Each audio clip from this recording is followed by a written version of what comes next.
Salut toi, moi c'est Maël, bienvenue dans cette nouvelle vidéo, bienvenue sur ma chaîne. C'est un format que je pense que j'aime bien. Ça sera une vidéo vlog lecture centrée sur un auteur en particulier. Ce sont surtout des autrices, ce sont les Clamp. Les Clamp, c'est un groupe de 4 mangaka, de 4 femmes qui dessinent, écrivent des mangas depuis maintenant plus de 30 ans. Elles ont commencé dans les années 90 et il se trouve que je suis un grand fan de leurs mangas et que je fais leur collection depuis que je les connais, depuis l'adolescence. Et cette année, j'ai réussi à avoir quasiment tous leurs titres. Mais voilà, et je me suis dit du coup, vu qu'il y a plein de mangas encore d'elles que je n'ai pas lus, peut-être que ce serait le moment pour le mois de février, le mois de l'amour, de relire tous les mangas des Clamp dans l'ordre chronologique, me plonger entièrement dans leur univers du début jusqu'à la fin. Voilà,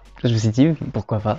Pourquoi pas, et comme ça vous faire découvrir aussi tous leurs mangas, tous leurs titres, leur originalité et tout ça. Parce que c'est vraiment une grande part de ma vie de lecteur, les Clamp. Ma découverte des Clamp a beaucoup joué dans ma vie de lecteur et même dans ma manière d'être, dans ma conception du monde, des relations, de tout ça. Qui sont les Clamp? Les Clamp, c'est un groupe de femmes qui dessinaient ensemble, qui se sont mises ensemble pour dessiner des œuvres, pour dessiner des mangas. Aujourd'hui, il y a 4 femmes dans ce groupe, mais avant, elles étaient beaucoup plus, elles étaient 12, et elles ont commencé à dessiner ensemble au milieu des années 80. Elles ont commencé à dessiner ensemble dans ce qu'on appelle des doujinshi.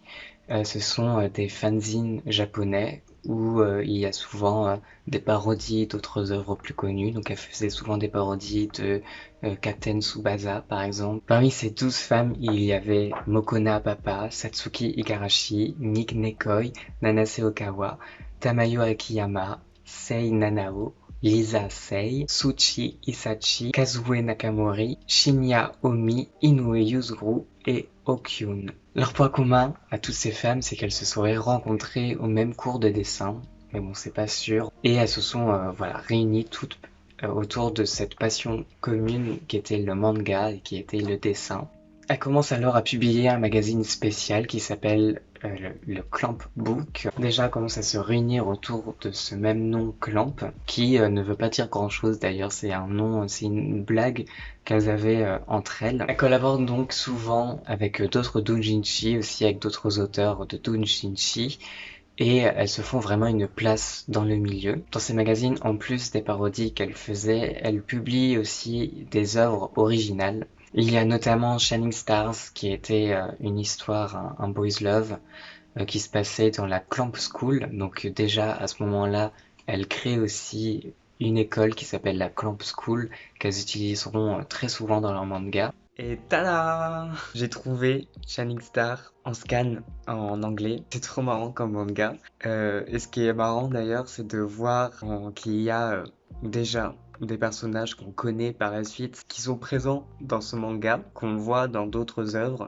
Et en fait, ce sont un peu genre les esquisses des vrais personnages que l'on retrouvera après. Par exemple, le personnage avec les cheveux longs, les Shura. En fait, ça fait énormément penser à Ashura dans RG Veda. Enfin bref, tu comprendras tout parce que je viendrai te parler de RG Veda après. Et on retrouve Nokoru de Clamp School Detective, mais en plus grand. Donc déjà c'est marrant de voir ça. Je m'étais jamais vraiment intéressé à ce manga-là auparavant, avant de faire mes recherches et tout ça. Je suis trop content de découvrir des choses. Alors c'est vraiment une histoire très légère, encore dans la même veine que ce qu'elles ont pu faire dans des mangas un peu plus humoristiques et un peu plus légers comme Miyuki-chan in Wonderland ou même les Clamp School et tout ça, c'est très léger. Mais en même temps, il y a un petit discours autour de l'amour et tout ça. Et surtout, c'est un boys love, c'est-à-dire que vraiment, il y a une relation amoureuse entre deux hommes. Et c'est pas anodin chez les Clamp. En vérité, les Clamp par rapport à l'homosexualité ou même par rapport à l'orientation, non pas que sexuelle mais aussi amoureuse de ces personnages, sont hyper diversifiés. Mais c'est fait sans que cela soit complètement étiqueté, sans que cela soit marqué. ça ne rentre pas vraiment dans les termes des LGBTQIA+. Les clampes n'utilisent jamais ces termes-là. Elles abordent toutes ces questions avec une espèce de subtilité, mais en même temps tout en restant très, très franc dans leur façon de présenter l'amour que portent ces personnages envers d'autres personnages. Et en fait, ça n'est que ça, en vérité. L'amour est vraiment presque idéalisé en ce sens-là. C'est juste quelque chose que l'on va ressentir envers une autre personne, qu'importe son genre, son sexe. Et c'est ça qui est à la fois très beau et aussi très marquant. En fait, oui, le genre et le sexe ne rentrent pas vraiment en compte. Et on retrouve ça dans énormément de leurs mangas, voire quasiment tous leurs mangas. Les Clamps s'amusent aussi autour de ça, c'est aussi un petit jeu. Elles s'amusent à créer des personnages qui sont aussi ambigus dans leur expression de genre. On a des personnages asexués, voire même juste androgynes. On a aussi quelquefois des épisodes dans beaucoup de leurs mangas où on va avoir des personnages masculins qui vont se travestir, ou des personnages féminins qui vont se travestir. Donc je pense notamment même dans Cardcaptor Sakura, il y a une scène à un moment donné où Sakura joue une pièce de théâtre et dans cette pièce de théâtre, elle joue le prince et Shaolan joue la princesse. Enfin voilà, il y a beaucoup de jeux autour de ça, autour de la notion du genre et autour de l'expression de genre de ces personnages. On va avoir aussi à côté de ça des personnages féminins hyper forts, badass. On va avoir des personnages féminins guerriers, que ça soit dans Rigveda ou dans Magic Knight Rayers. On va avoir des personnages masculins sensibles. Les personnages en fait transcendent leur genre, leur sexualité, leur orientation amoureuse,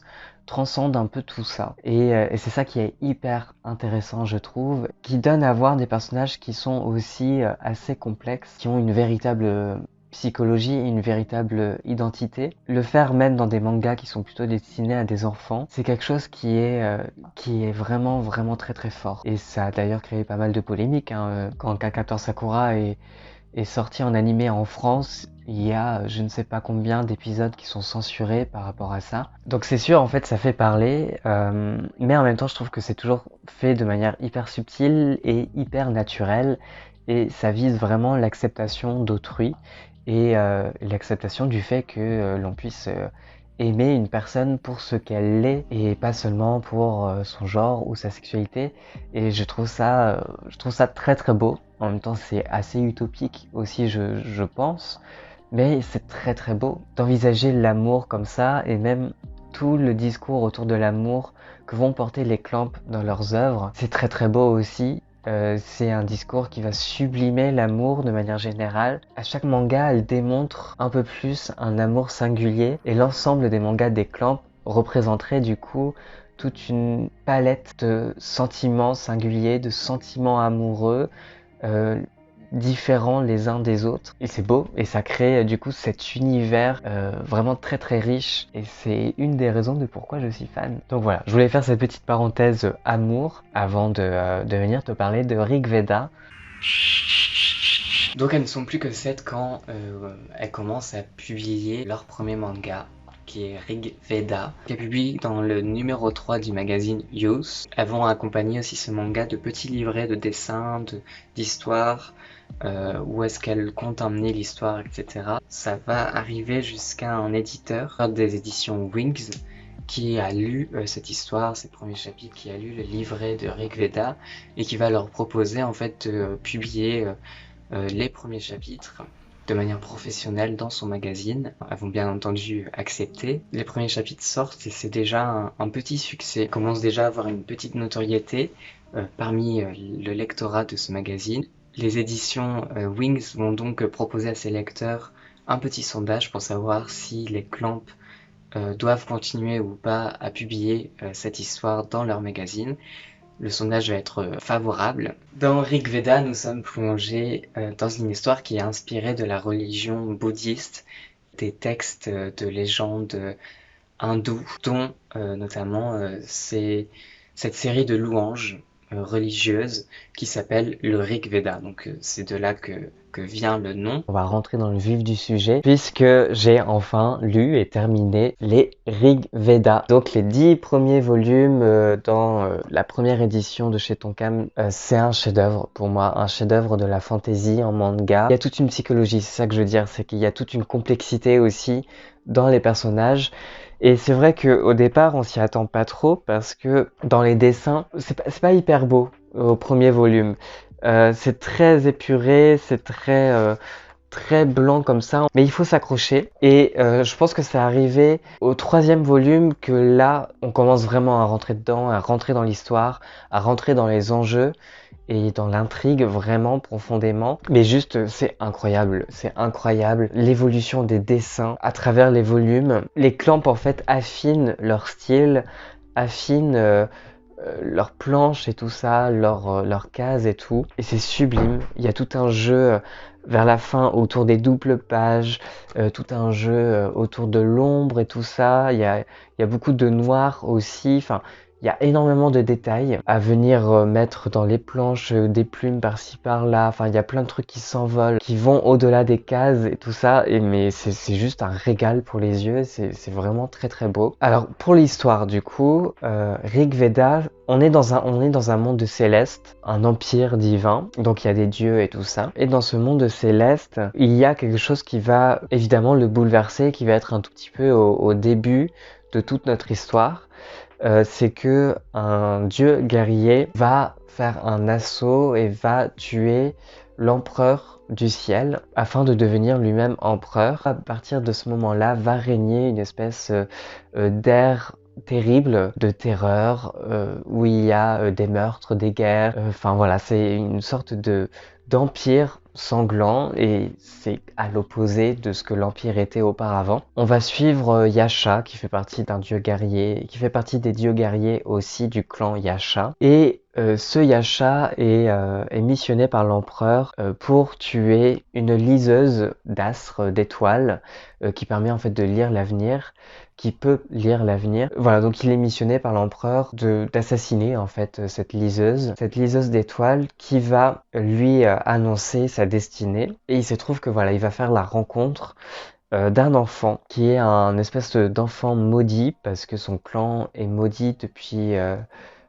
la fin du règne de l'empereur précédent. La destinée de Yasha est liée avec la destinée de cette Ashura et tous les deux vont vouloir assassiner l'empereur actuel et se venger de beaucoup de choses aussi. C'est une histoire de vengeance, c'est une histoire de passion et c'est aussi surtout une histoire avec cette thématique-là qui revient de manière assez récurrente chez les Clamp, c'est la destinée. Est-ce qu'on peut changer la destinée? Est-ce qu'on peut changer notre destin? Ou est-ce qu'on est totalement victime de son destin? Autour de ça, il va y avoir plein d'autres personnages aussi évidemment qui sont vraiment des personnages très attachants et très profonds aussi.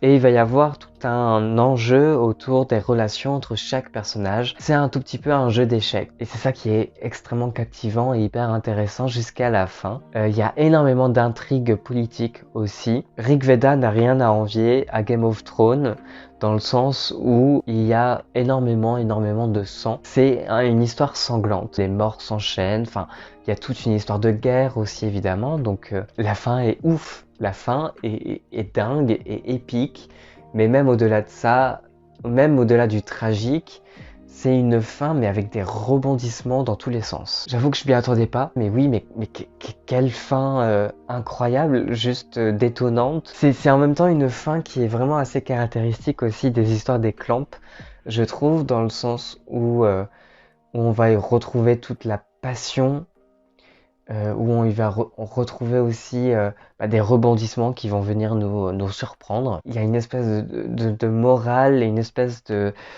clair-obscur aussi à cette fin qui est assez choquante. Et c'est une fin qui est véritablement choquante. J'ai adoré, j'ai été bouleversé et très ému par cette histoire. Il y a beaucoup de détails aussi, je pense, métaphoriques. Il y a beaucoup de symboles.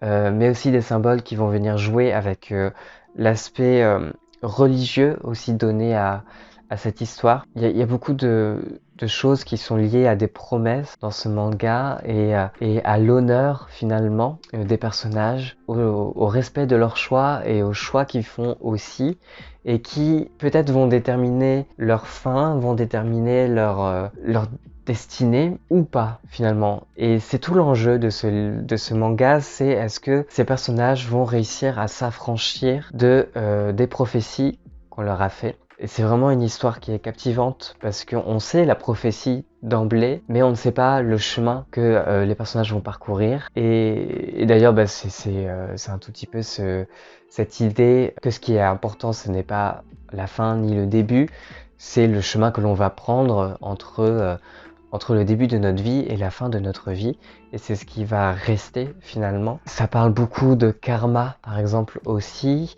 ça parle beaucoup de ce genre de choses là, et on est vraiment dans un univers qui est très riche en ce sens, et qui est vraiment très bien fait, et j'ai vraiment pris du plaisir à le suivre au fil des volumes et au fil des tomes, parce que je te dis, ça s'enrichit au fur et à mesure, et ça a été une trop bonne lecture, et ça mérite d'être vraiment un classique de la fantasy. Si t'es vraiment fan de fantasy, bah, je te conseille ce manga. Après, j'ai envie de lire toute la saga autour des Clamp School, de la Clamp School. Voilà, c'est une saga beaucoup plus légère que Rig Veda. Il y a Le voleur au sans visage, c'est le deuxième manga que les Clamp ont dessiné après Rig Veda. Et il y a aussi Clamp School Detective et Deucalion. Et après je viens relire Tokyo Babylon et puis X. Et voilà, et puis après je vais enchaîner sur les autres mangas jusqu'à la fin. Mais voilà, en gros pour le petit programme. Dans les années 90, elles développent vraiment leurs premières œuvres et finissent par se réduire à 4 membres. À partir de 1990, donc, quand elles se retrouvent à être 4 dans le collectif Clamp, elles s'installent toutes les 4 à Tokyo, et dans un petit studio vraiment où elles... il n'y avait pas trop de place entre elles.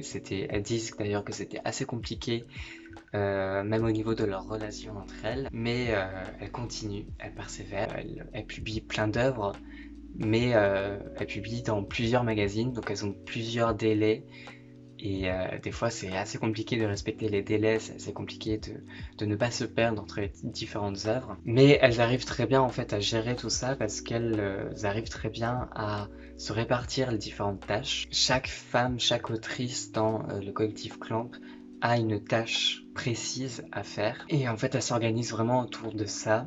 Elles n'ont pas d'assistant, ce qui est assez commun pour un mangaka d'en avoir. Elles en ont pas, et elles tiennent vraiment à avoir leur indépendance.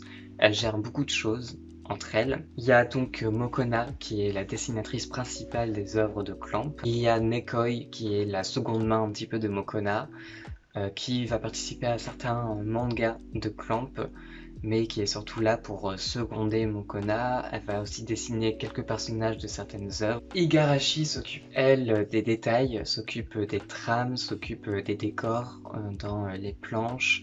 Elle s'occupe aussi du design de manière générale, des volumes, des tomes. Et il y a enfin Okawa, qui est la grande scénariste des Clamp, qui à chaque fois qu'elle a une nouvelle idée d'histoire fait une sorte de cours magistral apparemment, où elle détaille vraiment l'histoire qu'elle veut amener. Donc voilà, ça montre à quel point aussi les Clamp ont cette grande faculté en fait de se répartir les tâches, et donc d'être assez efficaces. L'histoire du voleur au sans visage, c'est une histoire très simple, puisqu'en fait on va suivre Akira Ujin, un jeune garçon qui est en école primaire, qui a à peu près 7, 8, 9 ans. On va suivre sa vie d'écolier et en même temps sa vie particulière de voleur la nuit. Il vole des objets pour ses deux mères. Oui, tu as bien entendu, Akira Ujin a deux mamans, mais deux mamans assez capricieuses et assez particulières, assez excentriques, qui lui demandent de voler plein de choses, et parfois, souvent, des choses incongrues. Sa vie va changer un tout petit peu la nuit où il va rencontrer une jeune fille en peine de cœur qui est Utako. C'est une fille d'une riche famille, et une nuit, Akira, tandis qu'il est poursuivi par les policiers, se réfugie chez elle, dans sa chambre, et du coup fait sa rencontre. Là, ça va changer parce que tous les deux vont tomber un tout petit peu amoureux, voire même très amoureux, Et surtout, ils vont commencer à avoir des discussions autour de l'amour, autour des sentiments, et ils vont se retrouver toutes les semaines, tous les vendredis soirs. Donc c'est un manga vraiment porté sur la thématique de l'amour et sur la thématique de l'éveil sentimental. On suit en fait un jeune garçon qui tente de comprendre ce que c'est que l'amour, ce que sont les sentiments amoureux, et aussi un tout petit peu, il essaie de comprendre les rapports sentimentaux, surtout. Donc il va avoir sur son chemin des conseils, on va avoir beaucoup de dialogues autour des sentiments, autour de l'amour. Et il y a aussi autre chose d'assez intriguant, c'est qu'on ne sait pas l'identité du père d'Akira. Et il y a tout un mystère qui entoure les parents de Akira parce que il a un père et deux mamans. C'est un mystère qui ne sera jamais vraiment résolu. Et c'est une volonté des Clamp, parce qu'elles en parlent aussi dans des sortes de petites postfaces et tout ça. C'est une volonté des Clamp, je pense que c'est un petit jeu entre elles. Ça sert l'ambiance humoristique, le ton humoristique du manga. Et en même temps, c'est pas anodin, parce que tout à l'heure je te parlais du fait que les Clamp aimaient beaucoup décrire des relations amoureuses singulières. Et ben là, du coup, ça en fait partie. Il est vraiment question d'amour à trois. Et du coup, c'est assez marrant, c'est assez particulier de voir ça, c'est assez décalé de voir ça dans un manga à destination des enfants, surtout dans les années 90. Je trouve que c'est vraiment, voilà, c'est un petit truc en plus. C'est vraiment un manga très léger, ça se ressent même dans les planches, dans les dessins. C'est pas ce que les Clamp ont fait de mieux, hein, je pense qu'on est d'accord à peu près là-dessus. Mais en même temps, je pense aussi que c'est une volonté parce que c'est une sorte de gag manga, donc c'est très léger et ça se ressent dans les planches, ça se ressent dans les dessins. C'est très épuré du coup. Il faut aller à l'essentiel, il faut aller directement toucher l'humour, toucher le ton décalé, toucher le rire. Voilà. Et du coup, c'est ça du début jusqu'à la fin. Mais en même temps, je te disais, il y a tout un discours autour de l'amour. Ce qui est hyper attachant dans ce manga, c'est qu'on suit deux héros qui sont des jeunes garçons et des jeunes filles de primaire, des enfants, qui nous parlent d'amour de manière très sérieuse et qui ont un espèce déjà d'idéal. C'est assez décalé, mais en même temps, c'est hyper mignon et hyper attachant. Et moi, franchement, j'ai beaucoup aimé et il y a quand même des petites choses qui résonnent quand même dans le jeune adulte que je suis et le jeune amoureux de l'amour que je suis aussi. Voilà du coup ce que j'ai pensé là de ces deux petits tomes qui se lisent très vite. Et bien voilà, on y est, j'ai fini de lire Clamp School Detective et aussi Deucalion. Je vais commencer par te parler de Clamp School Detective, qui est une série du coup en 3 volumes, mais qui pourrait largement faire plus. Si les Clamp un jour font une suite, je serais ravi parce que c'est un manga attachant et en même temps hyper délirant. C'est à la fois très léger et en même temps c'est un condensé de ce que pour moi les Clamp arrivent à faire, c'est-à-dire à créer un manga comme ça assez enfantin, assez léger, tout en ayant quand même une vraie histoire et des personnages hyper attachants et captivants. Et notamment au dernier volume, on en apprend un peu plus sur les personnages et j'ai trouvé ça très bien fait. Voilà, c'est une histoire simple, hein, c'est l'histoire de trois jeunes enfants de 10 à 12 ans qui font partie un tout petit peu de l'élite de l'école primaire et qui sont en fait les représentants, les sortes de porte-parole de l'école primaire Clamp. Ils vont devenir comme ça du jour au lendemain des petits détectives et ils vont vouloir aider les filles, surtout les filles en détresse dans le campus Clamp. Et en fait, ce qui est très bien aussi, c'est que là, on voit que les Clamp se sont attardés à créer véritablement le campus Clamp, qui est en fait une sorte de ville universitaire qui regroupe énormément de choses, qui regroupe voilà, de l'école maternelle jusqu'à l'université, et c'est immense. C'est une école qui est construite sous forme d'étoiles en plus. Donc voilà, donc il y a vraiment il y a vraiment des détails à chaque fois sur la construction de l'école et tout ça. Donc c'est un véritable univers que les Clamp ont créé à partir de ce petit manga. Et c'était trop bien. Enfin vraiment, moi j'ai beaucoup aimé. C'est un manga vraiment à destination des enfants hein, aussi. Donc je l'ai lu véritablement comme ça. C'est un manga qui est assez féministe aussi sur les bords. Nokuru, le personnage principal qui est assez extravagant. C'est un tout petit peu un petit gentleman. Et il se considère vraiment comme l'allié des femmes et tout ça. Donc il y a vraiment une sorte de petit discours féministe aussi, qui est léger en même temps. Bah, c'est bien aussi de le mentionner, je trouve. Voilà, c'est aussi une belle façon pour les Clamp de développer chez le lectorat enfantin une espèce d'éveil, voilà, au respect de l'autre, au respect des femmes, des autres femmes et à tout ça. Et ça prône vraiment les valeurs de l'entraide et tout. Donc voilà, et en même temps c'est très délirant, très léger.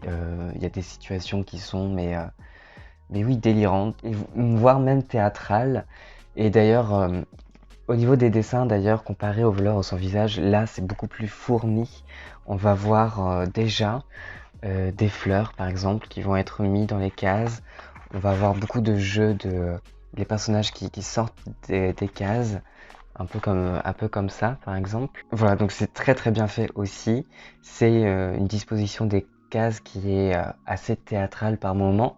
En tout cas, c'est ce que les Clamp disent dans une postface, c'est dans dans le premier volume. C'était une volonté des Clamp aussi de créer une sorte de dynamisme autour de ça et créer quelque chose d'assez théâtral justement pour venir marquer ce côté totalement délirant et fantaisiste. C'est ce qui crée véritablement le style des Clamp. Ces effusions de fleurs par exemple dans les cases, on retrouve ça très souvent par exemple dans Cardcaptor Sakura. Et c'est des choses qu'on va retrouver même dans d'autres mangas, c'est-à-dire qu'elles vont venir agrémenter leurs planches de petits détails comme ça, qui vont venir aussi apporter quelque chose sur le développement d'un personnage. On va avoir des fleurs qui vont venir souligner un trait particulier d'un personnage, le trait de personnalité d'un personnage et tout ça, et ou souligner une situation. Alors, on a des plumes, on a des fleurs, on a des bouquets, on a plein de choses comme ça. Et c'était voilà, c'était aussi très plaisant à lire du coup. Et également, ce qui est aussi assez marrant, et ça je viendrai t'en reparler plus tard dans la vidéo, c'est que déjà les Clamp s'amusent à mettre des petits clins d'œil en mettant à l'arrière-plan des personnages que l'on a déjà vus dans leur manga précédent. Donc évidemment, on aura des personnages du voleur au sans visage, de Deucalion aussi, et on a aussi des personnages venant de l'histoire courte Shining Star dont je t'ai déjà parlé auparavant, qui se passait déjà dans les Clamp, puisque à certains arrière-plans, on va voir par exemple le professeur Shura, et c'était marrant aussi de voir ça. Et voilà, il va y avoir pas mal de clins d'œil, et c'est assez marrant, et je viendrai t'en reparler de manière un peu plus détaillée, pourquoi est-ce qu'elle s'amuse à mettre des clins d'œil. Voilà, je viendrai t'en parler plus tard dans la vidéo. Pour ce qui s'agit de Deucalion, j'ai aussi bien aimé, mais peut-être un peu moins aimé que Clamp School Detective, parce que là, c'est vrai, on retrouve vraiment le côté voleur au sans visage aussi. C'est vraiment une sorte de parodie des Power Rangers, de tout ça. Donc on va suivre deux lycéens qui deviennent du jour au lendemain les justiciers de l'école Clamp. Et ils sont missionnés par Nokuru, d'ailleurs. Voilà, qu'on retrouve ici. Et ça, c'est marrant aussi de voir ça. Donc voilà, donc ça aussi, c'était plutôt pas mal. C'est encore beaucoup plus fantaisiste et délirant que Clamp School Detective, puisque là, ça prend une tournure, voire galactique, en fait, ce manga. Et voilà, c'est pour ça que c'est totalement délirant, fantaisiste, et ça va un tout petit peu dans tous les sens. Voilà, c'est complètement de la folie dans ce manga. Les personnages sont aussi toujours autant attachants, et il y a tout un jeu autour justement de... Il y a une espèce de mise en abîme aussi dans ce manga. Les personnages se rendent compte que ce sont peut-être des personnages. Et finalement, les personnages principaux qu'on nous montre, peut-être ne sont pas les personnages principaux de l'histoire. Et on voit que Il y a tout un jeu autour de la narration et on se rend compte que les personnages des justiciers finalement sont mis à un moment donné au second plan et il y a beaucoup d'humour autour de ça. Ça j'ai bien aimé. Enfin voilà, ça m'a fait rire, ça m'a fait sourire.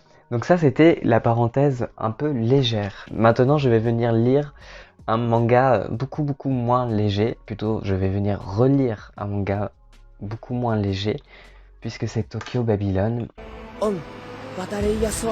Tokyo Babylon, c'est vraiment mon manga préféré des clans. C'est un manga que j'ai lu et relu et re-relu, que j'aime toujours autant relire, parce qu'en fait c'est un manga très engagé finalement et très social. C'est un manga qui n'est pas comme les autres dans l'œuvre de Clamp. Et je l'aime énormément pour les thématiques que ce manga aborde, qui sont des thématiques assez dures, assez lourdes, mais encore assez actuel. Dans Tokyo Babylon, on va suivre Subaru Sumeragi, un jeune garçon de 16 ans, une sorte d'exorciste. Il a des pouvoirs, les pouvoirs du yin et du yang. Son travail, c'est d'exorciser un tout petit peu les choses, les gens, les fantômes, enfin tout ça. Donc du coup, il est très souvent appelé comme exorciste. Il a une sœur jumelle qui s'appelle Okuto Sumeragi qui elle ne possède pas les pouvoirs de Subaru. Elle n'est pas aussi forte que son frère, mais par contre c'est un personnage absolument excentrique et assez atypique qui donne vraiment du dynamisme au récit et qui est là pour apporter aussi une touche d'humour, de fraîcheur, une touche un tout petit peu de légèreté. Leurs vies à tous les deux vont basculer le jour où Subaru va rencontrer Seishiro Sakurazuka Mori. La famille Sakurazuka Mori, c'est la famille un tout petit peu adverse de la famille Sumeragi. Ils possèdent aussi des pouvoirs et surtout ils ont un passé très lourd. C'est une famille qui est remplie de mystères. Du coup, c'est un tout petit peu une sorte de Roméo et Juliette moderne japonais entre deux hommes parce que Seishiro est amoureux de Subaru et n'arrête pas de lui faire des avances. Donc il y a déjà aussi la thématique de l'homosexualité qui là dans ce manga est franchement abordée. Voilà, Seishiro va faire des déclarations à Subaru. Subaru va lui dire oui mais je suis un homme. Seishiro va dire mais peu importe, je t'aime, je suis un homme, tu es un homme et j'aime un homme.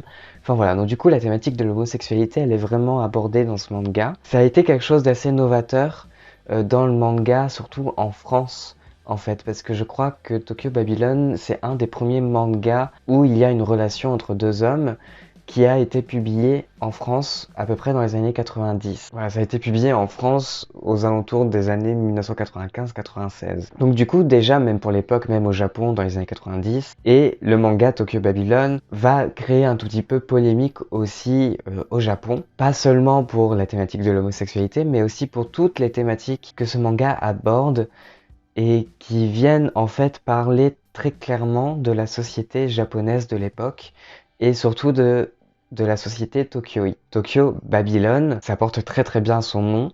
Babylone, c'est en référence à cette ville de Mésopotamie qui a été complètement ensevelie.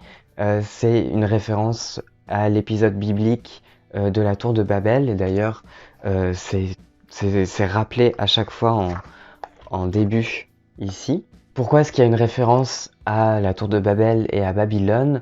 Parce que Tokyo apparaît dans ce manga comme quelque chose de gigantesque, de très beau, mais aussi finalement de très cruel. Il y a quelque chose de l'ordre de la démesure en fait aussi dans ce manga qui vient critiquer un tout petit peu, qui vient appuyer surtout l'ombre de la société tokyoïte. À la fois les rêves et les fantasmes que cette ville donne à ses habitants et en même temps toute la cruauté, tout ce qu'on ne voit pas forcément, tous les meurtres, la cruauté, toute l'ombre et les ténèbres de cette ville aussi. Ce manga en fait c'est un manga sur la dualité. Il va y avoir beaucoup d'expressions de dualité dans ce manga. Déjà dans l'amour entre Seishiro et Subaru. Puisqu'en fait on nous dit très clairement c'est comme ça que sont présentées les deux familles de Subaru et de Seishiro. Subaru c'est le côté pile, Seishiro c'est le côté face. Ça va jouer en permanence sur cette dualité là, à savoir est-ce que Subaru fait vraiment le bien ou est-ce qu'il fait le mal? Seishiro, qui est-il? Est-ce que c'est quelqu'un de bien ou est-ce que c'est quelqu'un de mal?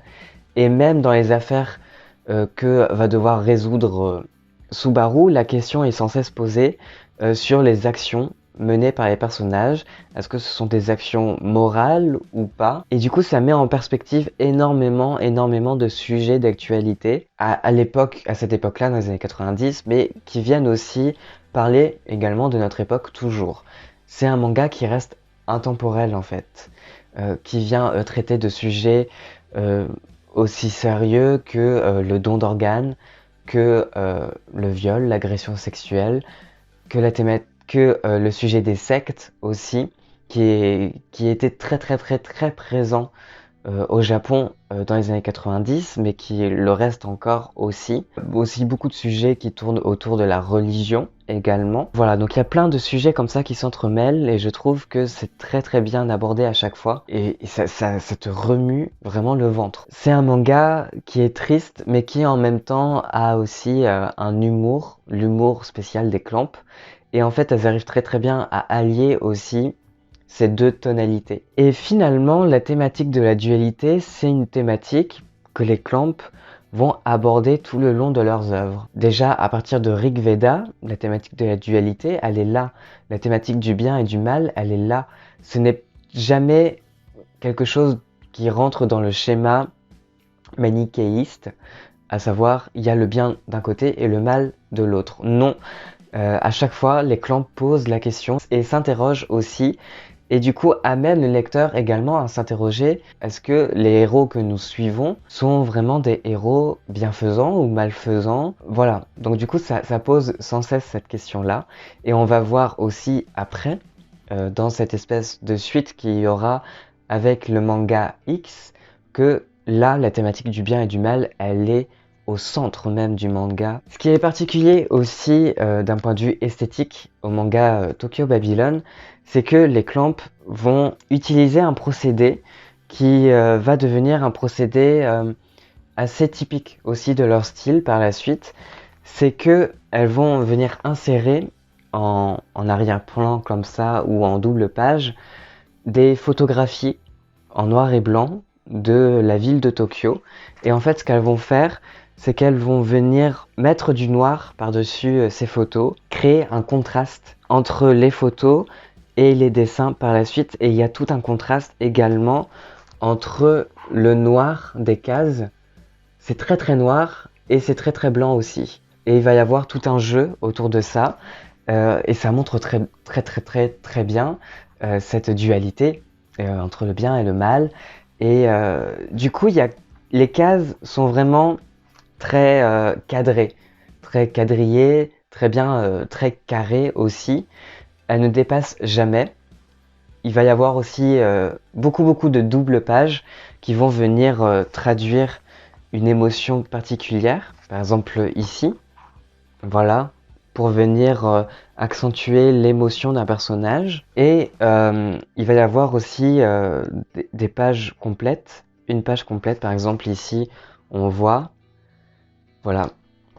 Donc les Clamp, en fait, vont rester vraiment là, dans les cadres, dans le schéma, en jouant sur les doubles pages et juste aussi sur le côté des cases. Il va y avoir aussi tout un jeu autour du noir. Ça donne aussi une autre dimension à ce manga, ça donne évidemment une autre ambiance. Et là, elles prennent vraiment le contre-pied et elles viennent vraiment s'ancrer dans la société nippone des années 90, au même moment que ce manga a été dessiné. Et il va y avoir aussi beaucoup de références, par exemple à la mode tokyoïde de l'époque.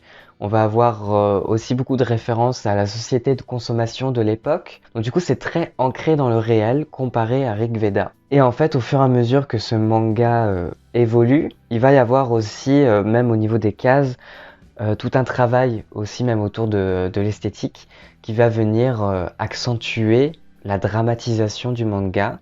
Il y a vraiment un ton qui va crescendo vers quelque chose de plus dramatique et de plus triste aussi. C'est juste sublime. Pour moi, c'est vraiment un manga très beau et ça me touche toujours.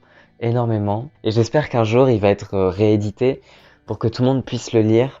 Parce que hélas, il est introuvable en librairie aujourd'hui, sauf d'occasion.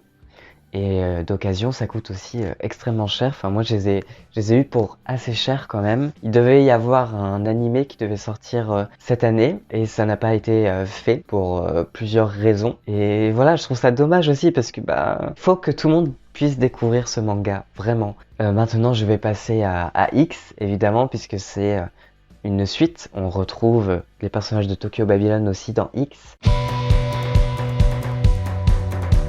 Après Tokyo Babylon, les Clamp ont fait une espèce de suite qui s'appelle X, tout simplement. X, c'est un manga inachevé en 18 volumes. Il n'y a toujours pas la suite qui est sortie, il n'y a toujours pas de fin à ce manga, on ne connaît pas la fin. C'est un tout petit peu le manga de toutes les polémiques et de tous les scandales pour les Clamp. X, c'est un manga qui est très singulier et particulier dans toute l'œuvre générale des Clamp, notamment par toutes les controverses que ce manga a suscité et qui a fait que les Clamp elles-mêmes ont décidé de ne pas publier la fin encore. C'est une série qui a débuté en 1992 et qui parle de l'apocalypse. Sauf que l'apocalypse se manifeste dans ce manga par des tremblements de terre successifs. Or, le Japon est une terre qui est très sensible aux tremblements de terre. Ce sujet est un sujet qui est délicat dans la société japonaise. Le manga va donc subir énormément de pauses dans sa publication. C'est un manga qui est publié par l'éditeur Kadokawa et il va y avoir déjà un stop mis dans sa publication après le tremblement de terre de Kobe en 1995, à la suite de nombreuses lettres de lecteurs qui étaient scandalisés. Ça va être la raison aussi de plusieurs autres pauses par la suite dans la publication du manga, dans les années 2000, dans les années 2010, etc. Un autre point de controverse, c'est surtout l'ultra-violence de ce manga et le côté extrêmement gore de certaines images. Donc on va avoir des scènes de mutilation, on va avoir des scènes vraiment très choquantes et sensibles aussi, qui va venir un tout petit peu heurter le lectorat de base, le lectorat shoujo. C'est, je pense, vraiment le manga le plus dur des Clamp, le plus noir aussi. C'est un manga qui va radicaliser plusieurs thématiques que les Clamp ont déjà pu développer dans leurs œuvres précédentes. C'est un manga qui reprend énormément de thèmes des œuvres précédentes, que ça soit le thème du déterminisme et du libre arbitre. Il y a toute une question philosophique et il y a énormément de réflexions autour de ça. Le manga porte clairement sur ce sujet-là. Qu'est-ce qui fait notre destin? Est-ce que notre destin, c'est juste l'aboutissement de plusieurs choix que l'on a soi-même fait, ou alors c'est quelque chose qui a été décidé pour nous, à notre place? Et on va avoir du coup dans ce manga deux clans qui se forment et qui vont se battre. Mais finalement, c'est pas le clan du bien et du mal, c'est pas un combat entre le bien et le mal, pas du tout, c'est quelque chose qui se complexifie au fur et à mesure, même si c'est présenté comme ça au tout début. Plus le manga évolue, plus on se rend compte que en vérité, c'est beaucoup plus nuancé que ça et c'est beaucoup plus profond même que ça. C'est pas aussi binaire. X, c'est l'histoire de Kamui Shiro qui revient à Tokyo après y avoir passé toute son enfance et après avoir fui quelque chose avec sa mère. Il revient à Tokyo parce que sa mère est morte et sa mère, avant de mourir, lui a dit que son destin était de retourner à Tokyo. On ne sait pas trop vraiment pourquoi il retourne à Tokyo, mais en retournant à Tokyo, il retrouve ses amis d'enfance, Kotori et Fuma. Le destin de ces trois personnages sont évidemment liés. À partir du moment où Kamui va arriver à Tokyo, la fin du monde va s'enclencher. Il va y avoir beaucoup de mystères et beaucoup de secrets autour de la relation entre ces trois personnages, mais aussi de leur histoire personnelle, de leur passé et de ce qu'ils souhaitent pour le futur. Ce manga présente du coup deux clans qui vont se battre pour essayer de préserver un idéal. C'est le combat entre deux idéaux, sur la fin du monde et sur le devenir de la Terre. Donc il y a aussi une question écologique, environnementale dans tout ça, puisqu'on va avoir d'un côté le clan de la Terre et le clan d'autre chose. Il y a le clan du changement et il y a le clan du présent. Il y a le clan de il faut tout détruire pour reconstruire et il y a l'autre clan où il faut préserver, quitte à empirer la chose. Et du coup, il y a toute une question autour de l'impact que l'homme a sur la Terre. Et finalement, cette idée que l'homme est un virus aussi pour la Terre. Il y a énormément de choses hyper intéressantes dans ce manga et c'est dur de résumer finalement en quelques minutes parce que c'est rempli d'inspiration à la fois religieuse, d'inspiration autour de l'Apocalypse de Saint Jean, autour du bouddhisme, autour du shintoïsme, autour de l'hindouisme, voilà, autour de toutes ces religions-là, du christianisme et tout ça. Il y a aussi quelque chose de particulier même dans la forme que prend ce manga. Par exemple, voilà, ici, à chaque début de manga, on peut voir un personnage qui correspond à une carte de tarot. C'est cette idée-là qu'il n'y a pas de hasard, finalement, que tout est décidé à l'avance. Est-ce qu'il n'y a qu'un seul avenir ou est-ce qu'il y a plusieurs avenirs? Est-ce que l'on peut aller à contrario de la destinée, du destin, aller à contrario des prédictions que l'on a fait sur sa propre vie, sur son avenir? Est-ce qu'on peut décider de complètement rompre le fil de ça ou finalement rester dans la même ligne? Est-ce que l'on doit forcément faire un choix entre le bien qui est en nous et le mal qui est en nous? J'ai adoré ce manga, j'ai énormément aimé. Pour moi, c'est un petit bijou qui n'est pas à mettre entre toutes les mains. Voilà, c'était très sensible, ne lis pas ce manga parce qu'il y a beaucoup de violence. C'est un manga aussi sur l'ultra-violence. Et puis il y a aussi toute une conception de l'amour assimilé à quelque chose d'assez morbide à chaque fois. C'est quelque chose qu'elles ont développé aussi dans Rig Veda et c'est pour ça que je rapproche énormément ces deux séries ensemble. Cette série-là comme l'extension de Rig Veda, dans le sens où elles radicalisent énormément de choses qu'elles ont déjà pu développer dans Rig Veda et elles sont vraiment dans la continuité. Elles sont dans la continuité de toutes les œuvres précédentes puisque il y a beaucoup de références à Rig Veda, comme je te disais, par rapport aux thématiques et tout ça. Ça se passe dans le même univers que Tokyo Babylon et même que dans Clamp School Detective, puisqu'on retrouve les personnages aussi de Clamp School Detective dans X. Alors on peut se dire que c'est totalement à l'opposé et en fait elles arrivent très très bien à rejoindre toutes leurs œuvres jusqu'à maintenant. C'est un procédé qu'elles vont faire encore par la suite et je reviendrai t'en reparler par la suite. Il y a beaucoup d'onirisme encore une fois. Il y a tout un rapport au rêve dans ce manga qui est très très très important. Le rêve fait vraiment partie du centre même du manga. Et si on peut faire une comparaison avec la tragédie grecque, le rêve, ce serait l'équivalent dans ce manga du cœur dans la tragédie grecque, qui vient un tout petit peu commenter l'action qui est en train de se passer ou l'action qui va se passer. Du coup, c'est un tout petit peu l'effet Inception, si vous voulez. Il y a énormément d'univers qui rentrent en corrélation et ça donne quelque chose de passionnant et de très très riche. Il va y avoir aussi tout un jeu autour, voilà, ici on voit un peu, autour de rouages comme ça. Il va y avoir des horloges aussi qui vont apparaître, des cadrans, des choses comme ça qui vont venir illustrer un tout petit peu l'urgence de la situation, l'angoisse aussi, mais en même temps l'avenir qui est incertain. Et voilà, il y a énormément de symboles qui sont mis dans les pages. Il faut en être conscient quand on lit. C'est très fourni, c'est très détaillé et finalement ça vient aussi rajouter à la narration, puisque des fois on va avoir des doubles pages, des successions de doubles pages où il n'y a pas de parole. On va avoir aussi des doubles pages où les Clamp utilisent des photographies de Tokyo. Et voilà, donc il va avoir tout un jeu aussi, même de manière esthétique. Là, c'est assez nouveau et là, elle radicalise encore plus aussi une réflexion autour des vœux, autour des souhaits de chacun, que chacun porte en soi. Ah, dis-moi, quel est ton souhait le plus cher, le plus profond que tu aies? Moi, j'ai beau chercher, je ne sais pas trop. Et la thématique du souhait, c'est une grande thématique chez les Clamp. C'est quelque chose qu'elle développe depuis Rig Veda, je t'en ai déjà parlé, et je t'en ai déjà parlé aussi pour X, pour Tokyo Babylon, pour tout ça. Et même pour les mangas suivants. Le souhait, c'est central dans l'intrigue des histoires de Clamp.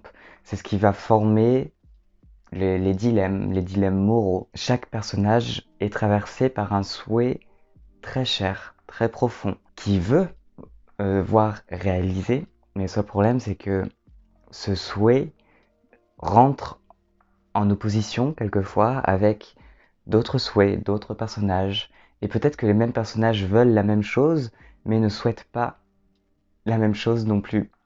Et en fait, c'est hyper complexe. C'est ça qui crée cette forme de complexité dans les histoires de Clamp. Le souhait, c'est quelque chose aussi qui vient directement de la thématique du destin. Est-ce que finalement, mon destin n'est pas forgé vis-à-vis de mon souhait le plus profond? Finalement, est-ce que c'est pas la conquête de la réalisation de ce souhait qui forge mon destin? Le souhait, c'est ce qui va aussi venir déterminer un tout petit peu le tragique des histoires de Clamp, puisque c'est ce qui sert véritablement la base dramatique de l'histoire, et surtout c'est ce qui amène les personnages quelquefois à se sacrifier pour leurs souhaits, et donc à se sacrifier aussi par amour ou pour autre chose. Et du coup, cette thématique-là du souhait vient interroger sans cesse l'intention de chaque personnage, qu'il soit vécu au tout début comme étant mauvais ou bon. Au fur et à mesure des tomes, des histoires de Clamp, c'est le cas dans Rig Veda ou dans X, on se rend compte que finalement les méchants de l'histoire ne sont peut-être pas si méchants que ça, et que si les gentils de l'histoire avaient compris directement l'intention derrière, l'intention cachée du méchant de l'histoire, tout se serait résolu finalement assez vite. Et il y a du coup autant de souhaits qu'il y a de personnages, et autant de souhaits qui viennent se confronter. Dans X, c'est la thématique centrale aussi du manga, parce que on va avoir le personnage du méchant qui est un personnage un peu caméléon. Il vient forger son apparence autour des souhaits des autres personnages, et surtout ce qu'il fait juste de manière complètement individualiste, c'est que pour lui il faut réaliser chaque souhait de chaque personnage, qu'il soit gentil ou mauvais, que ce soit des souhaits morbides ou pas. On sent que la résolution de l'intrigue de l'histoire ne tient juste au fait notre héros doit essayer de comprendre l'intention derrière les actions du méchant personnage. C'est pas manichéen en fait, les histoires de Clamp, même si ça tend à l'être au tout début, il y a toujours quelque chose qui va venir corrompre ce schéma binaire, et qui va du coup offrir quelque chose d'hyper intéressant et de passionnant à lire. Si je te parle du souhait maintenant, c'est parce que c'est aussi central dans un autre de leurs mangas, dans Magic Knight Rayers. C'est un manga en 6 volumes seulement, c'est un Magical Girl à la base, puis en fait on se rend compte au fur et à mesure, comme toujours, que si on a l'impression de lire une espèce de parodie de jeu RPG au tout début, ça tend à se complexifier au fur et à mesure. Pour le coup, moi j'ai eu beaucoup de mal à rentrer dans ce manga comparé aux autres, parce que ça me parlait pas. Les 3 premiers volumes me parlaient pas, jusqu'à la fin du troisième volume. Et en fait, ça correspond à une sorte d'ère. C'est la première partie de l'histoire. Sauf que c'est une première partie très introductive, et qui va très très vite aussi en même temps. Quand l'histoire prend une autre tournure, là ça change, et là c'est passionnant à lire. Ça questionne tout ce que je viens de te dire. On va suivre 3 jeunes filles qui, au moment de visiter la tour de Tokyo, entendent soudainement une voix d'une princesse qui leur dit de venir les aider et qui les projette dans un autre monde. Donc c'est un manga isekai, comme on dit, où des personnages de la vie de tous les jours, de la vie actuelle, de notre monde, sont plongés dans un autre monde, un monde de fantasy, fantastique. Et du coup là c'est le cas. Et elles doivent devenir les Magic Knights afin de protéger la princesse. Sauf que évidemment, si tout paraît hyper facile et hyper linéaire au tout début, arrivé au troisième volume, on se rend compte que c'est beaucoup plus complexe que ça et qu'il y a énormément de questions en fait. Pourquoi est-ce qu'elles ont été appelées vraiment? Voilà, il y a beaucoup de questions autour de ça. Je peux pas trop te dire parce que ça serait vraiment te spoiler pour le coup.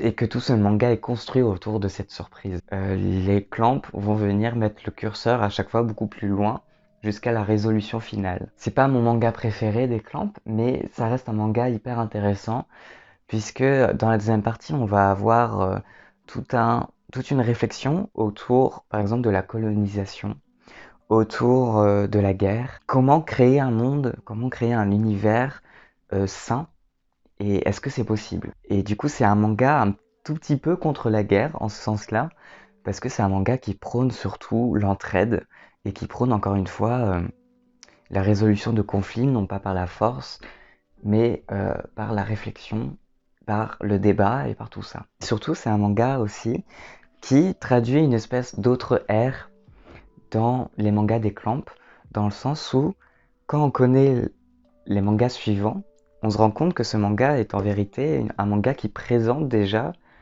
quelque chose à venir, et plein d'autres mangas à venir. Cet autre monde que créent les Clamp n'est pas non plus anodin. Voilà, je vais pas m'étendre un peu plus sur ce manga-là. Mais ouais, au tout début, c'est une sorte de parodie de RPG. Les Clamp s'amusent beaucoup avec ce côté un peu jeu vidéo. Et au fur et à mesure, ça va beaucoup plus loin et c'est beaucoup plus riche. Et voilà, c'est trop bien. Je vais m'arrêter là pour ce premier épisode autour des Clamp, autour de ma relecture de toutes les œuvres de Clamp.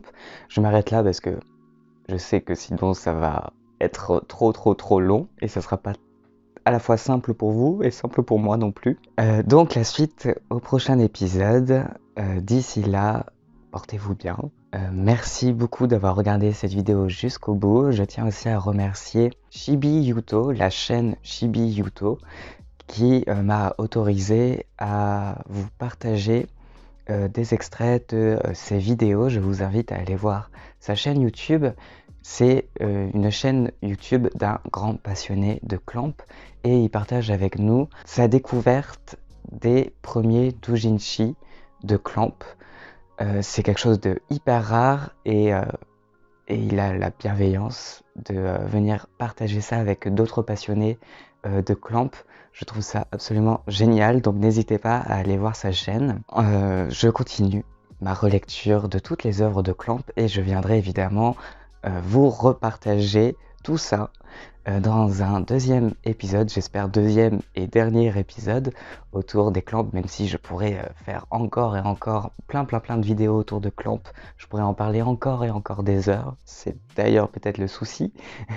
Voilà, sur ce, merci beaucoup d'avoir regardé cette vidéo jusqu'au bout. N'hésitez pas à venir réagir en commentaire, à venir partager la vidéo, liker la vidéo ou t'abonner si tu ne l'as pas déjà fait. Ça m'encouragerait vraiment beaucoup. Et d'ici la prochaine vidéo, je vous dis salut, à la prochaine, ciao ciao.